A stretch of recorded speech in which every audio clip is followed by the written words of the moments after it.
国防部宣布，14号当天，中俄两军在日本海、东海相关空域组织实施第7次联合空中战略巡航。这是2023年度中俄组织实施的第2次，也是5年内第7次联合空中战略巡航。那么，中俄这次联合空中战略巡航与以往有何不同？多次战略巡航的区域都是在日本海、东海有关空域，这是为什么呢？本期节目，评论员宋中平、张学峰共同在线深入解读，马上掌握最新消息。12月15号，中国空军公布了14号中俄两军联合空中战略巡航现场画面。可以看到，中国空军出动了轰6K 轰炸机，俄罗斯空天军则出动了图95 MS 轰炸机，并由中方歼16和俄方苏35等战机伴随护航。俄罗斯国防部也公布了俄空天军与中国空军在日本海和东海空域实施联合空中巡航的消息。中俄两军飞机在巡航期间严格遵循国际法规，没有侵犯外国领空。在巡航结束后，已返回各自驻地。此次联合空中巡航是根据中俄两军年度合作计划实施的，不针对第三国。不过，巡航期间在个别区段曾有外国战机伴飞。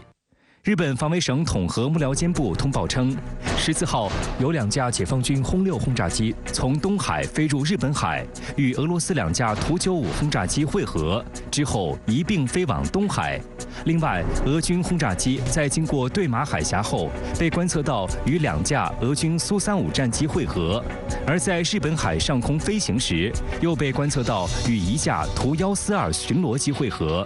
日本航空自卫队的西部航空方面队战机紧急起飞应对。韩国联合参谋本部称，14号有2架中国军机和4架俄罗斯军机一度进驻韩国东部海域防空识别区，停留约17分钟，未侵犯韩国领空。韩国空军起飞战机应对。对此，中国外交部发言人毛宁回应韩方称，这是中国军机在国际空域进行的常规飞行活动，符合国际法。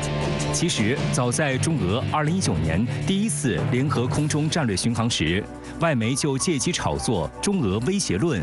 日本读卖新闻当年就发表文章称，在日本海和中国东海上空开展的中俄联合战略巡航行动，目的是在日美韩之间打入楔子，削弱3国合作关系。但中俄5年来一直保持战略定力，不为外界舆论所动，坚持联合空中战略巡航，并不断深化合作与互信。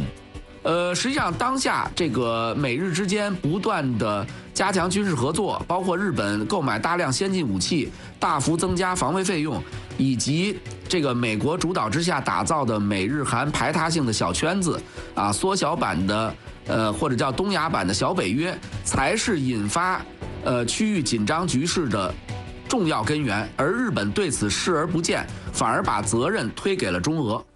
有观察指，空中战略巡航这是第2次世界大战结束以后，大国使用空中力量的一种方式。它主要就是使用轰炸机进行大航程、大区域的飞行，一般都是选择国际空域进行长时间飞行，以显示它的存在。它的任务主要有3个方面：一是带有训练的性质，就是己方飞行员要熟悉航线、熟悉今后的发射阵位，对通信导航保障等一系列东西进行操作训练；二是在一些重要的国际公共空域要建立我们的存在；第3个任务，如果跟相关潜在对手出现一些矛盾，特别僵化甚至激化的情况下，它也是一种施加必要压力的手段。选择解放军轰6K 与俄军图95执行本次任务，是因为他们有2个共同特点：第一，都是战略轰炸机；第二，都是航程比较远。图95航程超过1万公里，可以斜挂射程2-3千公里的巡航导弹。轰6K 是我国空军目前阶段航程最远、载弹量最大的轰炸机。值得关注的是，东北亚是整个西太平洋地区非常重要也特殊的一个区块，这是中俄2国共同关切的一个利益区，所以中俄双方有责任、有义务来维护这个地区的和平与稳定。么这次的演训航线的设定，很明显是集中在大陆海岸线的周围而且把双方的一些汇合地设定在日本海包括对马海峡附近。第一，半岛局势不断的紧张升级，而这种紧张升级的原因是因为美国和韩国频繁进行大量的大规模的军事演习，包括在演习当中动用战略武器以及当下日本大幅度提升防卫费用，购买一系列先进的武器装备。中俄两军在海上安全合作上同样携手并进。今年7月18号，俄罗斯国防部发布消息称，俄太平洋舰队军舰已经从弗拉迪沃斯托克出发，前往日本海参加中方组织的北部联合2023演习。此次参加演习的中方空军首批参演部队当天搭乘运20飞赴俄罗斯远东地区。此次参演的中方空中兵力由多型固定翼飞机和直升机组成，包括运20、空警500、歼16、直20等。按照中国国防部发布的消息，这次中俄联合军事演习是中俄两军年度合作计划内的，由中国人民解放军北部战区在日本海中部组织实施。演习课题为维护海上战略通道安全，旨在提升中俄两军战略协作水平，增强共同维护地区和平稳定、应对各种安全挑战的能力。中俄海上联合军演由来已久，最早可以从2005年说起，地点在俄罗斯弗拉迪沃斯托克和中国山东半岛附近海域。从2012年开始，更是年年都有，从早先偶尔一次，到现在几乎常态化举行。此外，今年2月17号至27号，中俄海军还与南非海军在南非港口城市德班和理查德湾海岸附近进行联合海军演习，目标是维护印度洋和大西洋航道安全，反恐反海盗。当下美国包括某些国家，这个打着航行自由的幌子，借着这个维护世界和平这样的借口，实际上在相关的海域空域，不断的秀肌肉不断的显示军事存在，往往给区域带来的不是和平，反而是紧张局势的升高。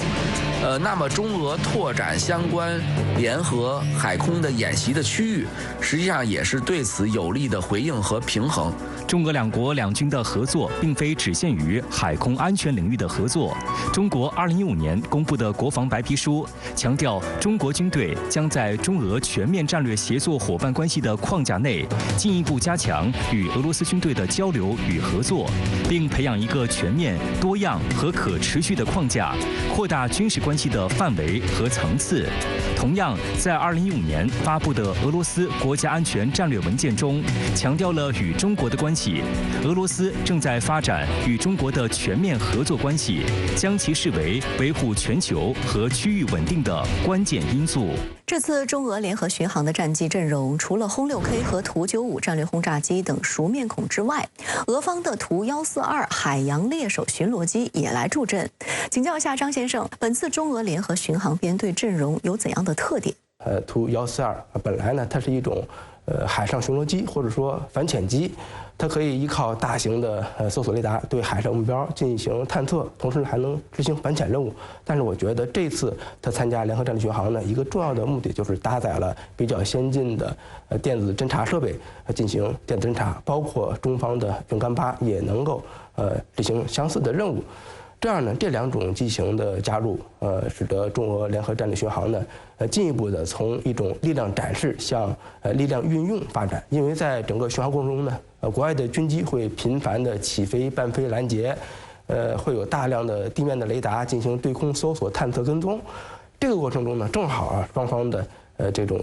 电子侦察机可以截获他们的空地对话的信号。可以截获相关雷达的探测信号，并对它进行分析存储。近日，第78届联合国大会高票通过中俄等国共提的不首先在太空部署武器决议草案，重申防止太空军备竞赛目标。请教一下宋先生，您是如何来看中俄合力推动该决议草案的意义？眼下美国发射 X-37B 已经6次，即将发射第7次。这些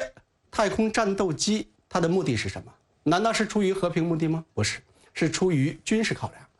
美国的目的就是很明显，就是要打造自身的太空作战能力。而且在特朗普时代以及在拜登时代，太空军已经不再是一个兵种，变成了一个军种。而且美国在今年的国防授权法案以及明年的国防授权法案中，军费大幅度增加，尤其是增加天基力量的部署。这些说明什么？说明美国不断地在操弄太空的军事化发展。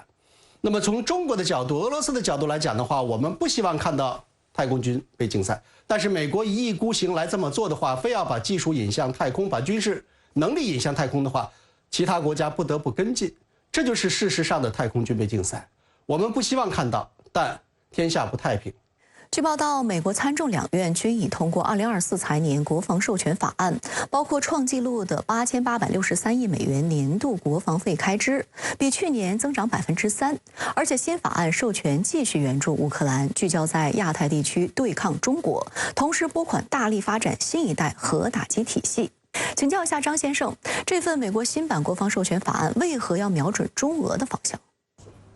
在美国看来呢，中俄两个国家实力强大，对美国的所谓的世界领导者地位构成了直接的挑战。一旦美国失去了这个所谓的世界领导者地位，那么它由此获得的一些特权也会消失。那么以后再想这个薅羊毛就没那么容易了。所以呢，它一定要保持这样的地位。所以这些年，美国军方也好，美国的战略界也好，一直在强调所谓的大国竞争。那么今年的美国国防授权法案就是在大国竞争战略的驱动下完成的。那么首先你要进行这个大国竞争，首先具备比较强大的核实力。所以你看这次相关的拨款给美国能源部拨了324亿美元，那么这个数量相当于很多国家的整个国家的军费，甚至还更多。那么美国能源部干什么呢？主要是研制一些核弹头，给他拨款那么多军费呢，就是为了研制新型的核弹头。